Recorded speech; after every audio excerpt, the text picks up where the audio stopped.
Hi guys, my name is Russell Burton. I'm the founder of Ca3. What is Ca3?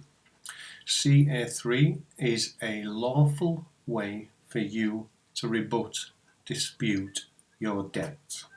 Now, why would you want to dispute your debts? Well, in my case, I was forced into having to dispute my case. The debts were getting on top of me, didn't know where to turn. So I started looking at the system to find a way of redressing it, of rebalancing it. And boy, were my eyes open, guys. It didn't take long before I found out and understood that the DCA, the Debt Collection Agency, had no power over me. And the credit was based upon deception. Now, deception within a contract voids that contract. So, what the DCA are doing to you is allowing you to put 2 and 2 together and coming up with 5. Because the presumption of the law is that unless you rebut a debt, well, then you owe the debt. Now, in my case, when I rebutted the debt, the DCA, the Debt Collection Agency, they zeroed the balance of the account. They accepted no liability, but that was good for me. I had no liability, they had no liability, and that left me debt free. So, we're going to go through letter 1 now. Letter 1 is the rebuttal. Letter 2 is you remaining in honour. And letter 3 is a binding tacit agreement. That is an agreement within the contract that is unspoken. Okay, let's move on to letter 1. Okay guys, we're on letter 1, the rebuttal. You'll notice here, this is the first thing I want you to notice at the top here, how the name appears. Here, this is my name, so obviously your name wants to go here and not mine. It's there, Russell of the family, Burton. Now the short of why we do this is on your birth certificate, guys, the name that appears on your birth certificate is not owned by you. You think you own that name, but it is Crown copyrighted. Remember when we talked about presumption of law?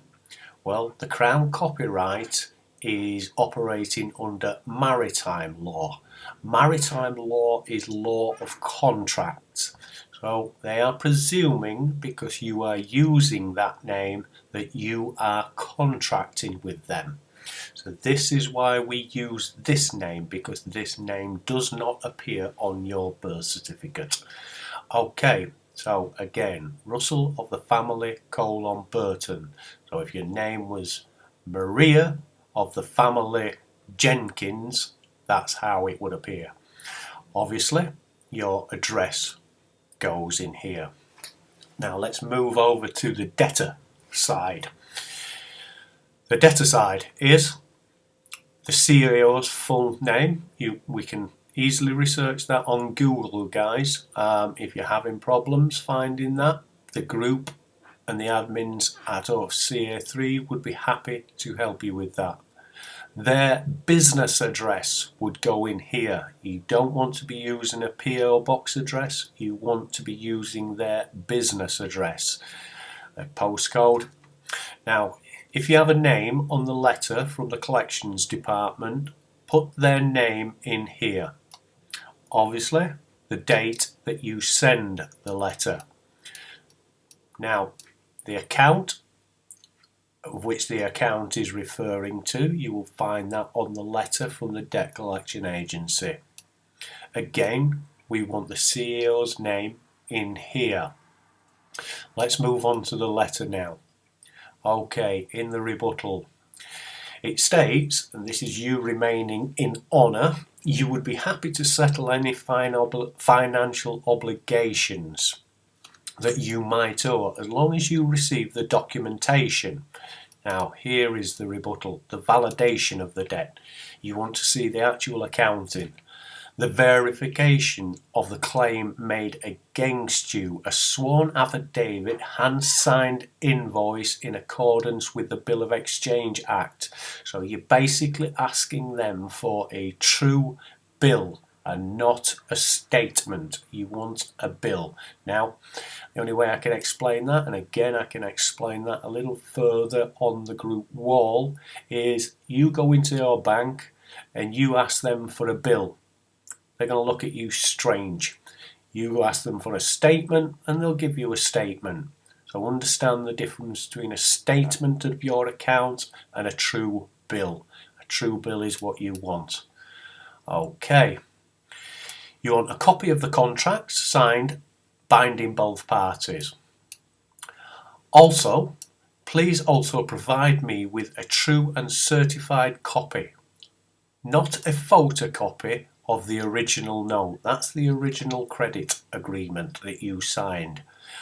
Under penalty of perjury and with unlimited liability. This is why we named the CEO. We want him under penalty of perjury and with unlimited liability to be accepting liability. So if he makes false representation to you, he is responsible.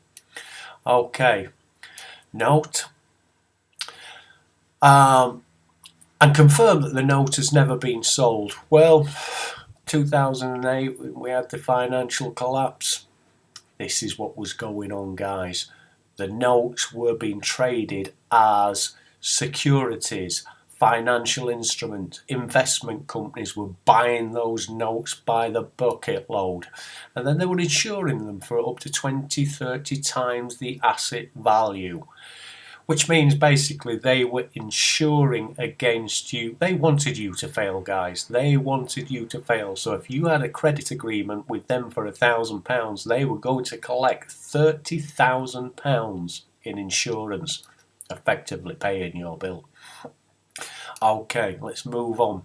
So we talked about the liability and we wanted somebody under the money laundering regulations of 2000. To show due diligence within that account. Again, you don't want them to be making false representation. Okay, we're going to give them 10 days notice to rebut or to reply to you. Let's move on.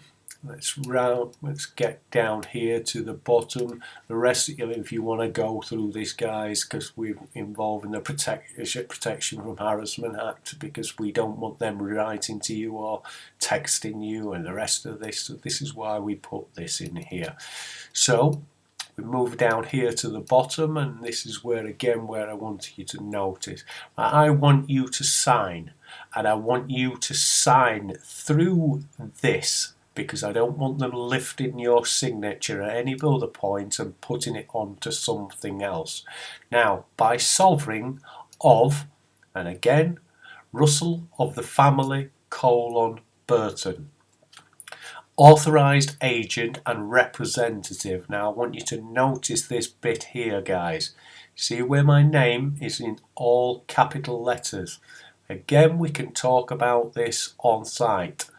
But this, when you see your name here in all capital letters, it is referring to an account that is held under your name regarding your birth certificate and your national insurance number. This is not you. This is an account held within your name. Okay, no assured value, no liability, errors and omissions accepted, all rights reserved. Without recourse and non-assumptive. Calls may be recorded. Okay, guys, that is your letter 1. Remember the details that we've gone through on the letters. That is your rebuttal. Get that sent off, and 10 days later we're going to send the second letter. Okay, guys, we're on letter 2, and you'll notice immediately that letter 2 is exactly the same as letter 1, the rebuttal. Now, letter 2 is just you remaining in honour. It is you being honourable and saying, look, I've given you time to get back to me on my original points. I've asked you for substance and verification. Now, I'm being honourable and I'm giving you a second chance at replying to that. So there's nothing really to see here, guys, but we'll just quickly go over the points again just so that those can settle in. Again, we're looking at the name as we've discussed there, so you again notice that the CEO's name, the business address, not a PO box, collections department, all the same as letter 1. I just thought I'd put letter 2 up there because this whole process can be a little confusing at first, so just for security of mind, I'm putting up there letter 2. But again, nothing for you to worry about. Just fill it out in exactly the same way as you did with letter 1 and send this letter 2 10 days after you have sent letter 1. Okay, we're going to leave that there, guys, and then we're going to go to letter 3, which is the binding tacit agreement. Okay.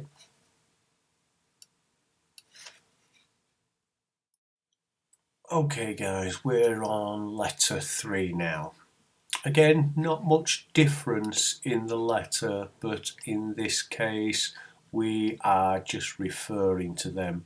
I wrote to you requesting the following documentation so I that may settle my financial lawful obligations. You have failed to provide the aforementioned documentation or validate your claim. I hereby give you 10 days to reply to the notice that above date. So basically you are pulling them into a unspoken agreement. You've given them the time schedules and so on. This letter then wants to go on 10 days after you send letter 2. Have a read through it, guys.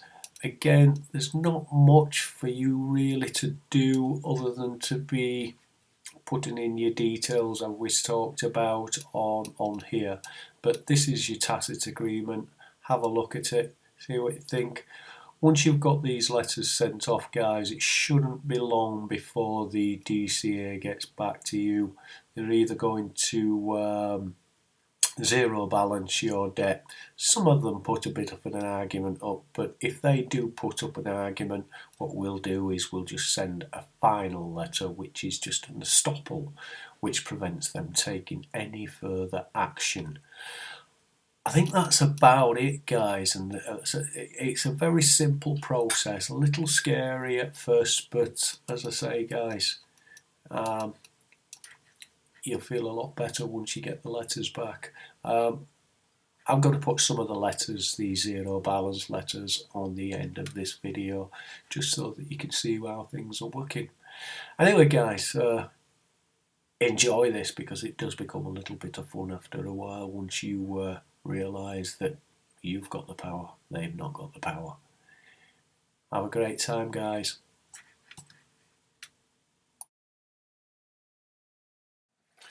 Okay, guys, we're going to talk about when you should get involved in the letters.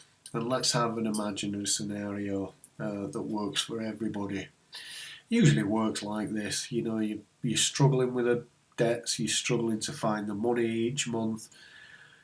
You get behind on one, you get behind on another one, and then you're in a situation where you can't catch back up again. And most people get into that area of, well, if I can't, I'm struggling, so they give up on paying the debts. Now, once you give up on paying the debts, after a while, what you will do is you'll find you hit default notice with the original creditor. Then the original creditor is either going to sell your debt to a debt collection agency, or it's going to get a debt collection agency to collect for them, and they're going to send you the scary letters and all that business. Well, they're not very scary once you get into this system and you realise that it's all bluster. from them. So let's say the original creditor has sold your debt. Okay, if they've sold your debt, and that's you, purchasers are usually people like Lowell, debt collection agencies. If they've sold it, what you want to do is you want to three-letter the DCA that has bought your debt. Now, if you've got a DCA that is working on behalf of its client for the original creditor, the person that you've got the original debt with. Now, what I suggest that you do there, guys, is I would letter the DCA, three-letter them, and I would also three-letter the original client at the same time. Now, that's going to cost you about 12 quid in registered letters. Now, send your letters registered because we want proof that you have sent the agreement, the three letters, so that you can always come back to them. Keep copies of them, keep them either on file or hard copies. Some people have had success with doing this by email. Now, it's not a system I've ever been through. Now, I do know that some people have had success with it, but I've also seen people fail with it. So my suggestion to you is that you stick with the system that is working, so that everybody can then benefit from the knowledge that you receive and pass that situation on. Now, it's up to you whether you want to try email, but I would go for the registered copies. I think that's about everything, guys. This is a very simple system. The letters are very simple. You know, all you have to do is put the your details in, and then put the company's details in. Send them off 10 days apart, and that's it. It's all done. If you've any other questions, just ask me or the team. We've got a fantastic team online at Ca3. In fact, we've got a fantastic group, the members and the administration. I take my hat off to all of you because the work these guys put in for you and the members are catching up to fast on this stuff. We're really developing a great community. So check us out at Ca3. If you're having these problems, don't put yourselves through the debt trauma. Do not put your families through it because, as I say, well, it's not my case, but there's deception going on here, guys, and because you know there's deception, you've got lawful right to make a rebuttal.